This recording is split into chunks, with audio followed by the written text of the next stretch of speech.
बच्चों हम पढ़ रहे कक्षा 10 की गणित की पाठ्य पुस्तक का अध्याय 6 त्रिभुज।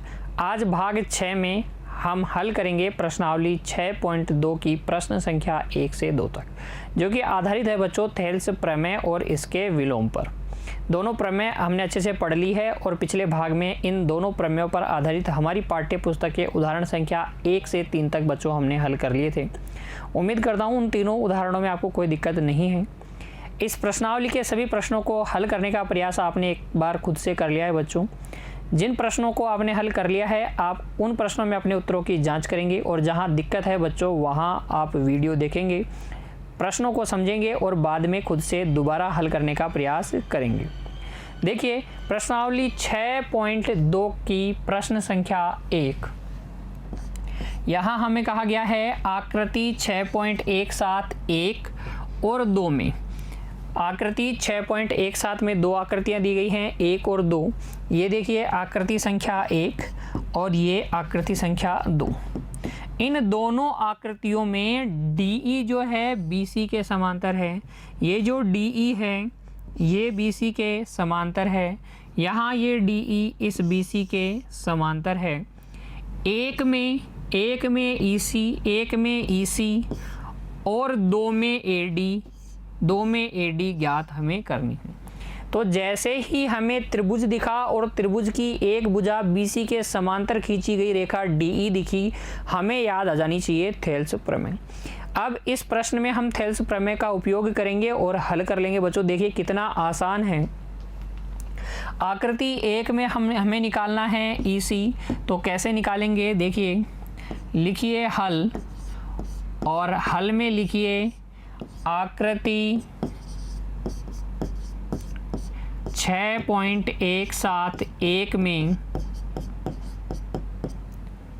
त्रिभुज ABC में DE समांतर है BC के, अतः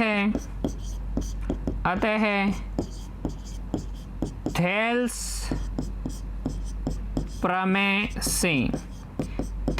प्रमेय से हम लिख सकते हैं कि AD बटे BD बराबर होगा AE बटे EC के। जो भाग आपको ज्ञात हैं उन्हें लिख दीजिए। AD का मान चित्र में देखिए बच्चों 1.5 है, BD का मान है 3, AE का मान है 1 और EC हमें ज्ञात करनी है।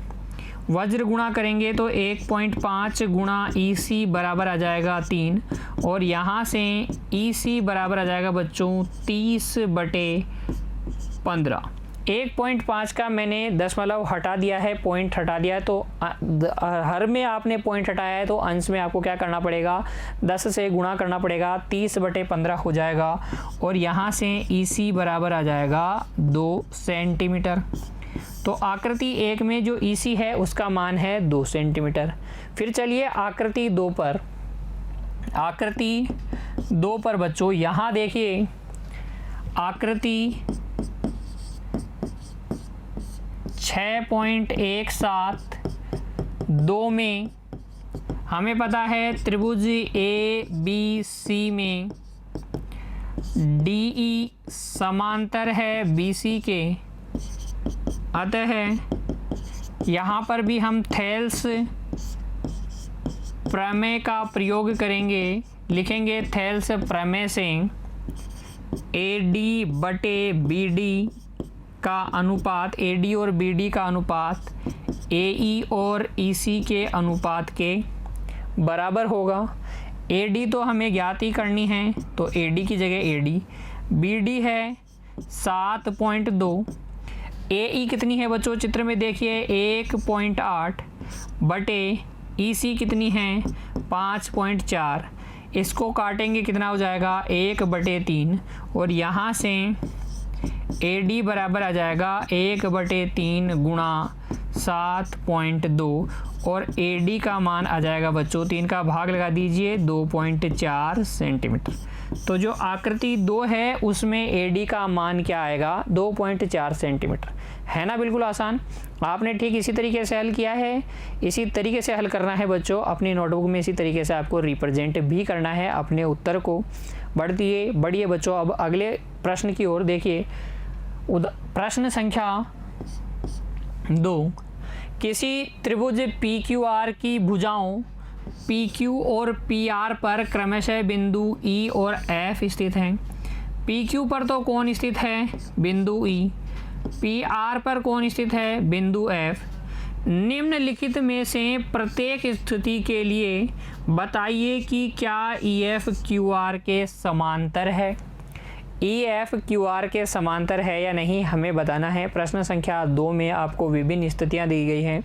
सभी स्थितियों के लिए आपको जांच करना है कि त्रिभुज PQR में अगर PQ पर एक बिंदु E हो और PR पर एक बिंदु F हो तो ये जो रेखा मिलेगी E और F को मिलाने से EF ये क्या QR के समांतर होगी। देखिए स्थितियों को समझिए बच्चों। आपको चेक करना है त्रिभुज PQR में, त्रिभुज PQR में चेक करना है। दिया गया है EF इस तरीके से है कि E तो किस पर है? PQ पर, और F किस पे है? PR पर। ये EF इस QR के समांतर कब होगी? जब ये अन्य दो भुजाओं को एक ही अनुपात में विभाजित करेगी। क्यों मैं ये जानता हूँ? क्योंकि मैंने पढ़ी है थेल्स प्रमेय का विलोम।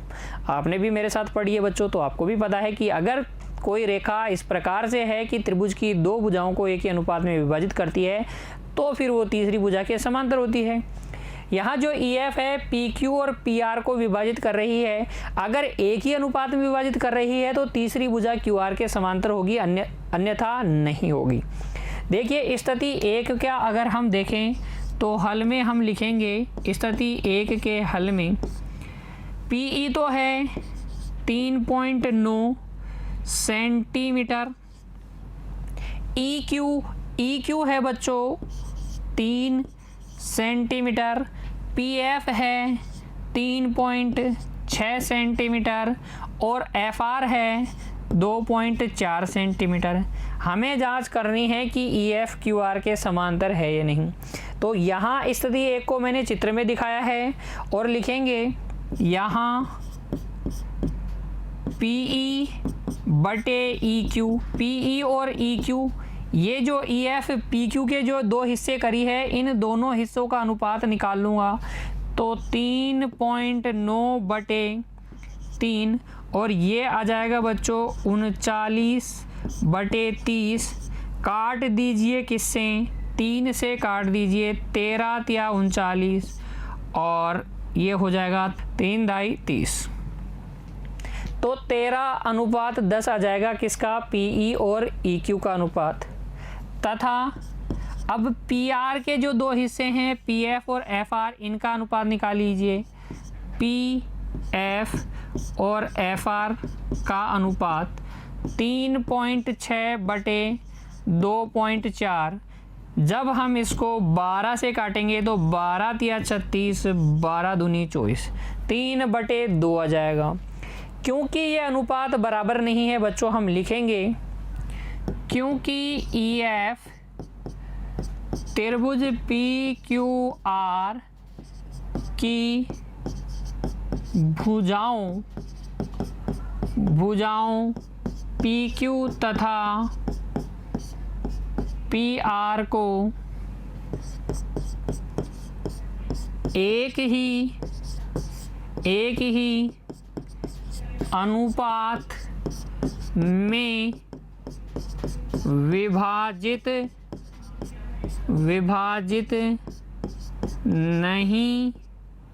नहीं करता है, इसलिए ये जो EF है तीसरी भुजा QR के समांतर नहीं है। हमें जांच करके बतानी थी कि क्या EF QR के समांतर है। तो समांतर कब होता बच्चों? जब ये एक ही अनुपात में विभाजित करता। यहाँ एक ही अनुपात में विभाजित नहीं कर रहा है, इसलिए समांतर नहीं है। चलिए अब प्रश्न संख्या 2 का भाग 2 देखिए और उसमें जांच कीजिए कि EF QR के समांतर है या नहीं। देखिए भाग 2 में भी वही चित्र बना लीजिए PQR का, ताकि अच्छे से समझ में आए। ये त्रिभुज PQR और ये ई बिंदु और ये एफ बिंदु, ये हो गया ई एफ। हमें जांच करनी है ई एफ क्यू आर के समांतर है या नहीं। दिया क्या गया है, पी ई तो 4 सेंटीमीटर, ये तो 4 centimetre, Q E 4.5 centimetre, P F 8 centimetre, ये 8 सेंटीमीटर, और आर एफ दिया गया है 9 सेंटीमीटर। यहाँ निकाल लीजिए अनुपात किसका, पी ई बटे ई क्यू, याद है ना, ये बटे ये बराबर होना चाहिए ये बटे ये के, तभी ई एफ क्यू आर के समांतर होगी, अन्यथा नहीं होगी। तो पी ई बटे ई क्यू हो जाएगा आपके पास 4 बटे 4.5, यानी कि 40 बटे 45, 5 से काटिए, 5 8 40, 5 9 45, 8:9 हो गया। तथा अब आप अनुपात निकाल लीजिए पी एफ और एफ आर का भी। पी एफ तो कितना है 8, एफ आर कितना है 9। यहाँ पर क्योंकि पी ई बटे ई क्यू बराबर आ गया पी एफ बटे एफ आर के, इसलिए थेल्स प्रमेय के विलोम से, थेल्स प्रमेय के विलोम से हम लिख सकते हैं कि ई एफ जो है समांतर है तीसरी भुजा क्यू आर की। स्थिति 2 में बच्चों त्रिभुज पी क्यू आर की भुजा क्यू आर समांतर होगी ई एफ की। समझ में आ गया ना। चलिए आगे बढ़िए। अब देखिए स्थिति 3, इसके हल में भी बना लीजिए त्रिभुज, आसान रहता है। त्रिभुज बना लेते हैं, आकृति बना लेते हैं बच्चों, तो हमें सब कुछ क्लियरली समझ में आ जाता है। ये पी क्यू आर त्रिभुज और ये ई एफ, ई और एफ को मिलाने से बना रेखाखंड E F. E P Q पर स्थित है, एफ कहाँ है, पी आर पर स्थित है। पी क्यू आपको दे रखा है 1.28 सेंटीमीटर, ये कंप्लीट आपको दे रखा है 1.28 सेंटीमीटर। पी आर ये कंप्लीट कितना दे रखा है 2.56 सेंटीमीटर। पीई दिया गया है 0.18, पीई 0.18 सेंटीमीटर। पीएफ दिया गया है, ये पीएफ बच्चों, पीएफ कितना दिया गया है 0.36 सेंटीमीटर, 0.36 सेंटीमीटर। कोई दिक्कत नहीं है उसमें। देखिए अब हमें अनुपात निकालना होगा पीई बटे ई क्यू और पीएफ बटे एफ आर का, तो ये बचा हुआ हिस्सा निकाल लेंगे। हल में हम लिखेंगे क्योंकि पी क्यू बराबर है 1.28, अर्थात पीई प्लस ई क्यू बराबर है 1.28 सेंटीमीटर। पीई कितना है, पीई है 0.18 प्लस ई क्यू बराबर है 1.28। यहाँ से ई क्यू निकाल लीजिए, ई क्यू आ जाएगा 1.28 माइनस 0.18 और ये आ जाएगा बच्चों 8 माइनस 8 0, 2 माइनस 1 1 और 1 में से 0 गया 1.10 सेंटीमीटर आ जाएगा आपके पास ई क्यू। इसी तरीके से एफ आर निकाल लेंगे क्योंकि पी आर बराबर है 2.56 सेंटीमीटर, यानी कि P F plus F R मिलके है 2.56 सेंटीमीटर। यहाँ से पी एफ तो हो जाएगा 0.36 प्लस एफ आर अपनी जगह बराबर 2.56। घटा लीजिए, यहाँ से एफ आर आ जाएगा कितना बच्चों 6 minus 6 0, 5 minus 3 2, 2 minus 0 2, 2.20 centimetre. Metre आपके पास आ जाएगा एफ बार। अब निकाल सकते हैं अनुपात, तो निकाल लीजिए। क्योंकि PE बटे EQ बराबर, PE कितना है, PE है बच्चों 0.18 बटे EQ कितना आया 1.10, जिसको हम लिख देंगे 18 बटे 110। दशमलव के बाद में 2 अंक, दशमलव के बाद में 2 अंक, इसलिए दशमलव हटा दिया, 2 से काटेंगे तो 9 बटे 55 आ जाएगा। कितना आ जाएगा 9 बटे 55। तथा PF बटे FR भी निकाल लेंगे। PF कितना है 0.36 बटे 2.20। FR कितना है बच्चों 2.20, ये हो जाएगा 36 बटे 220। 4 से काटिए, 4 नाम 36, 4 से काटेंगे 4 पंजे 20, ये भी कितना आ जाएगा 9 बटे 55 आ जाएगा। लिख देंगे PE अपॉन EQ बराबर है PF अपॉन FR के, इसलिए थेल्स प्रमेय